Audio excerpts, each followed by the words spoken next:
All right, let's talk about Captain America: Brave New World. I know you haven't seen it, Bo. I know that. Myself and Culture have.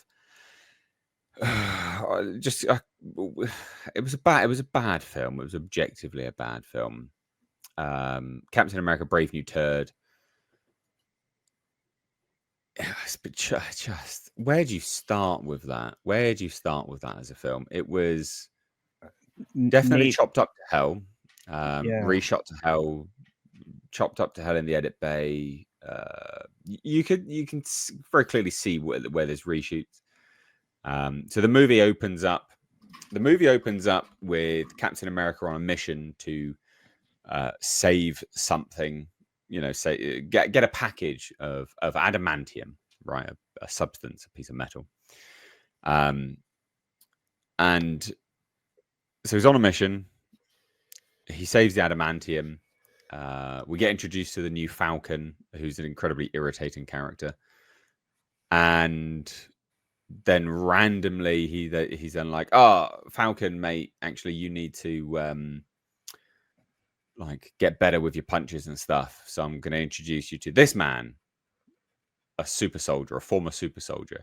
And then they all randomly get invited to the White House, and you're like, "Well, why was a super soldier invited to the White House? This doesn't make any sense." Because the White House meeting was all there very specifically to do with the adamantium and the rescue and blah blah blah.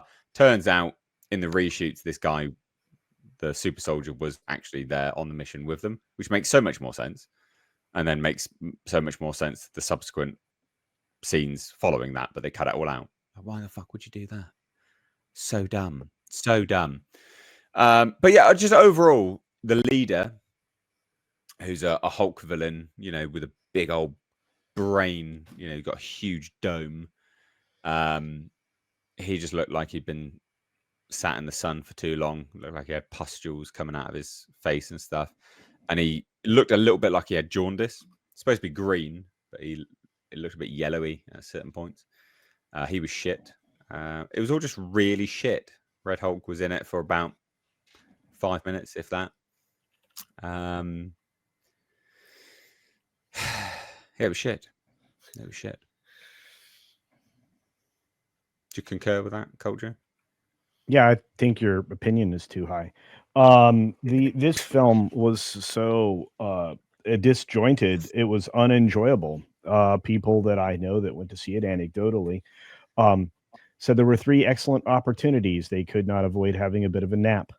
And I'm going to tell you, it. One of the reviews that came in early, we talked about this, Nate, was that it felt empty. Empty isn't even the Mm, right word. It was boring. There was so yeah. much insufficiency in the story, in the characters, in the character development, in the explanation for things. It's just insufficient across the board. There were at times exposition dumps you could not escape, and yet you still feel like, where's the rest of the stuff that's supposed to show me this? Like Mm, there is a lot of tell, not a lot of show. There's a lot of things that happen off camera, a lot of things that got changed at the last moment, like the funeral. That's the thing that's been going around recently. But you don't like this new Falcon character kid. It's not his fault. You know, the kid that's playing Joaquin Torres, it's not his he's just issue been that. told to play it a certain way, so it's definitely Yeah, not his well, fault. he played it very poorly. He's not young enough to be an annoying, kid superhero sidekick, right? It's not like this is like, the Robin. That's not what Falcon ever was. So, Mm, this is the problem with the idea of mantle shifting. You can't do it. It doesn't play into the audience. The audience wants these characters to be what they were, to be what they are, to be what they're supposed to be. And I don't care what Disney wants. It doesn't seem to matter. I don't care what Feige wants. And again, this may be the last three films of the Marvel universe that may have a DEI neo-Marxist agenda. But even though they tried to scrub it away in this film, you knew what was going on here. You knew what the analogies were. You knew what the allegories were. You knew that this film was anticipating President, word salad, here in the States. And ultimately, I mean, the president was supposed to die. The president did not die. And it made so little sense because everybody knows that this version of the Red Hulk is basically just an atomic waste machine, just constantly cranking out radiation and all kinds of problems, setting things on fire, melting them away from his body or whatever else. And yet somehow plot armor protects, Falcon from any of those negative effects. Um, none of the physics make sense. The story doesn't even make sense. The leader wasn't actually playing the leader, and even when you get to the end of the film, when you get to the post credit scenes, Oh god, like, wait a minute, there's more bad guys coming in the future. Okay. It's just like this guy just does math and calculations and figures things out what the likely outcomes are going to be. He doesn't. Sure, he can tell you there are big bads coming, but this guy seems to know things that there's no way he would know. And that's the other issue, right? The audience is okay not being able to know things that they don't know at this point, but a character trying to know things that there's no way that character would know is a real big problem. And this is where DC always gets into trouble, and now Marvel's leaning into it. So, regardless, visually it was unimpressive. I don't care what anybody says. The Hulk still didn't look right. They did kind of do a good blend of him and Harrison Ford's face. There we go. There's the word. But overall, we still are glomming onto the same problems that we've been complaining about in all of the post Endgame stuff, which is there is no way this 78-pound woman is going to throw around these 290-pound dudes. That just isn't going to happen. I mean, she may go up and do like a Hurricane Rana or whatever, or try to pull a Black Widow maneuver on some dude. But when you're that little, about the Israeli. Yeah, who they didn't even let you know who that was. Sabra is established. Well, no, but in what? So you sort of rambled a little bit there. Sorry, I'm angry. I'm angry. Yeah, I know. But so they introduced this character, this little 5-foot woman, like literally 5-foot woman. She looks actually like she got dwarfism, and she's like the security detail of the president, right? She's the Israeli security detail of the president, which is opens Hollywood up to all manner of leftist problems when they do stuff like that, but whatever. And then she's fighting, and she's like sent out to fight and help. And this movie's such a mess that when she goes to help, she's in like a leather jacket, which looks dumb anyway. It looks like she's like wearing her dad's jacket. She's like an idiot. But the most egregious thing is when she then they finish the fight scenes, and it's so chopped up. So if it sounds like I'm jumping all over the place, that's because that's the movie. It is jumping all over the place. They finish fighting, and then they go back to the president, and then she's randomly underneath her jacket. You can see an actual superhero outfit, which they never show in the movie. Like, she's never actually shown in this superhero outfit, even though very clearly you could tell at one point in this film she was going to have a superhero outfit on. But you can just see a glimpse of it underneath this jacket, and you're like, God, you really fucked this up, didn't you? Like, when the remnants of the old film is still there, you're like, wow, you really hacked this film apart. Because it's there, like it's a full blown. These costumes are incredibly expensive as well, so they wouldn't have done it for fun. Like, they would have done that not as a tease. They would have done that because they would have actually shown her in it full blown. And there's even like marketing material with her in it. But that's indicative of just how bad this film is. Dumb shit like that just left. And you're like, right, okay. They could have just zoomed in, cropped the shot a little bit. It's easy to do that in editing software. It's not hard. Do it all the time. Just crop in. But they chose just leave it. Who cares? Whatever. So the level of care and attention for this film is just non-existent. So bad. So bad. So let's talk about the box office then. Culture. How did it do, mate? Oh, it did very poorly. I mean, obviously, I brought this up on purpose, and then I realized I shrunk it. But I wanted to compare it to the other recent issues that have been out there in the studios. I mean, the Eternals, the Marvels, and Ant-Man and Quantumania. These are going to be the films that are going to be most in line with what we were, hoping this film would, beat out. I even included the Flash from DC for a good reason. The reported budget, or what Penske Media wants everybody to believe, is they only spent $180 million on this movie. We know that's a patent lie. Now, that may have been the first time they shot it. That may have been the budget they were aiming for then. But this thing was then shot again in full. And then on top of that, many other reshoots. So when you see outlets try to lie about stuff like this, it irks me. Regardless, we're looking at 200 million for Eternal, 270 million for Marvel. Ant-Man and Wasp was 200 million, and The Flash was 200 million, which we also know the Flash budget's a lie as well. And as you go through it, the worst of them all, of course, was, well, you guessed it, the Marvels at $46 million in an open. And this film globally didn't even cross 200 million before it went out of theaters.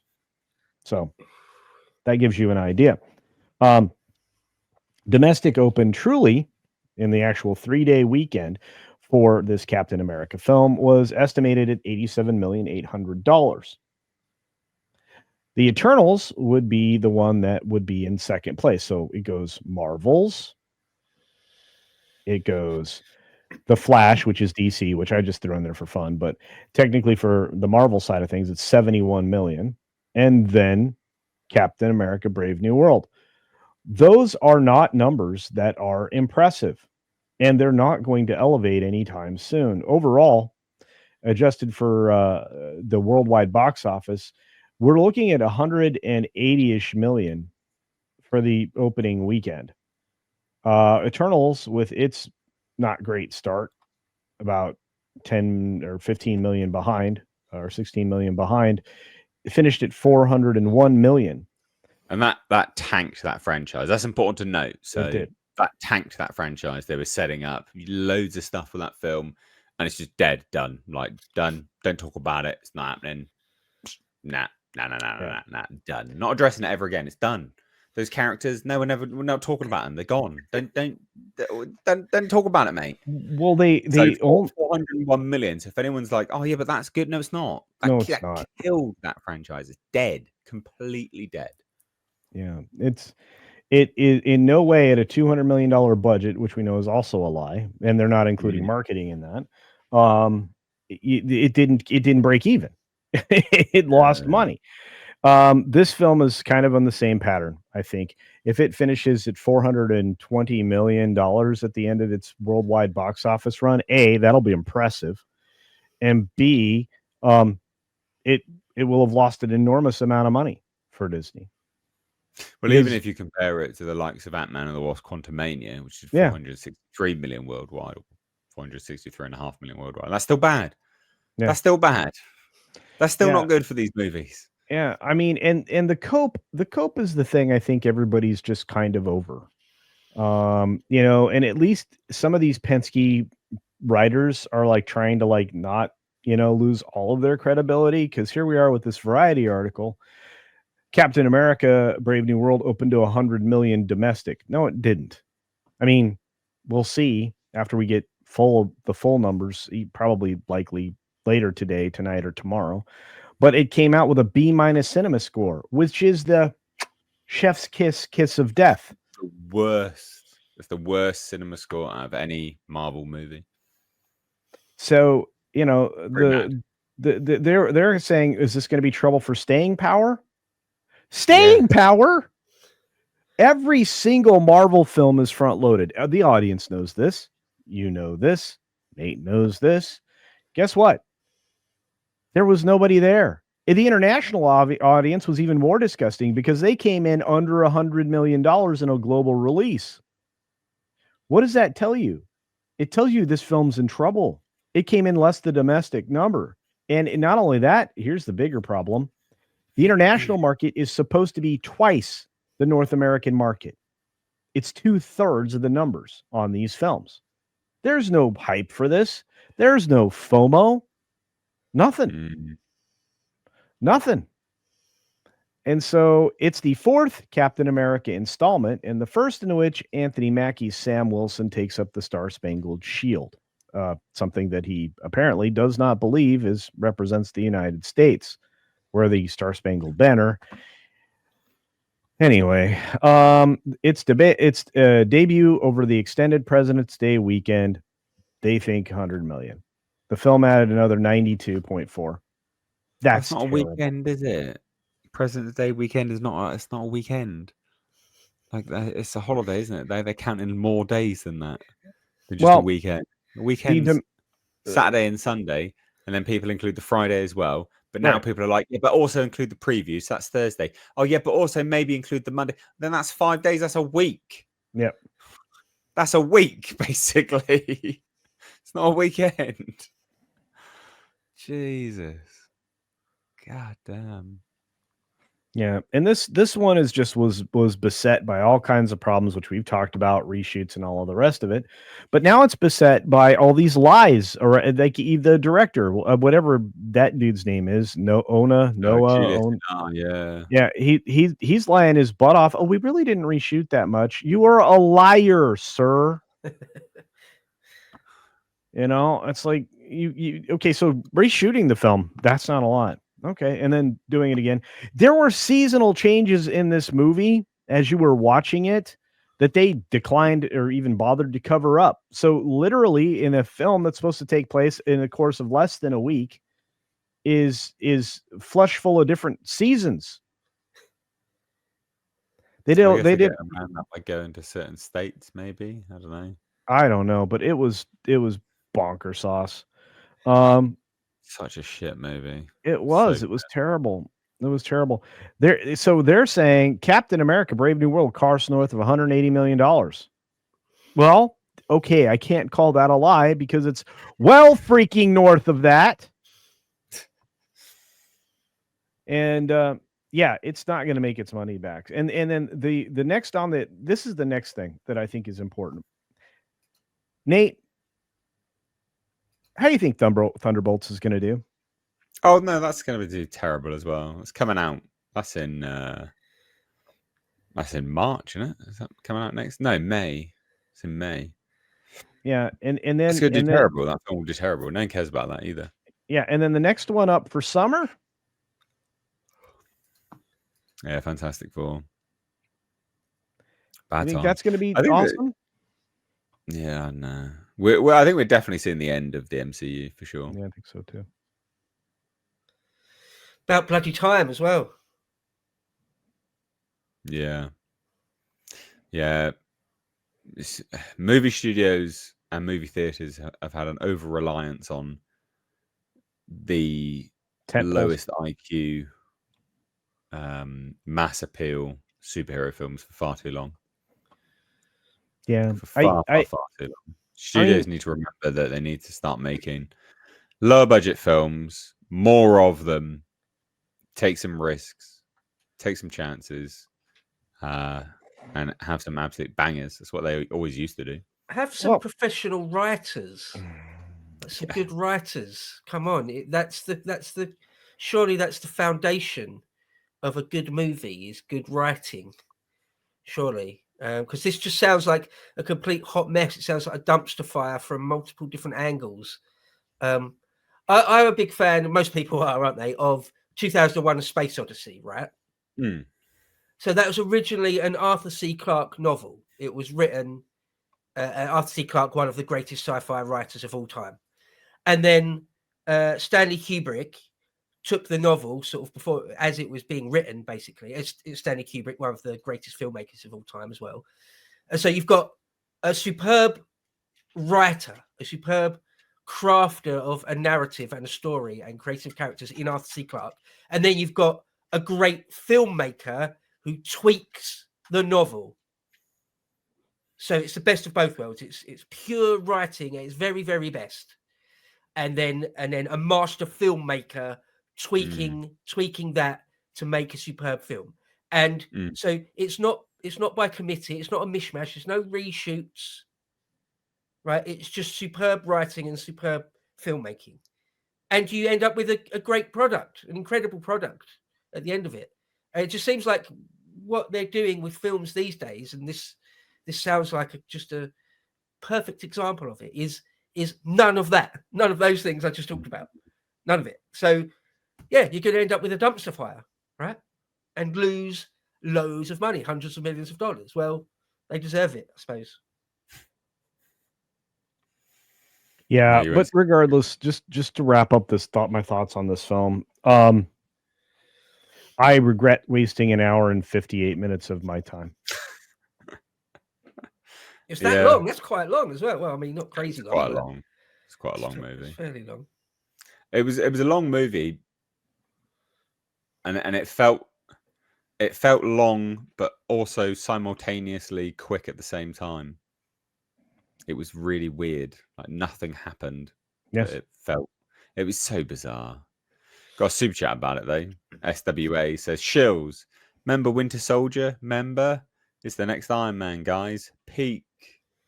Ugh.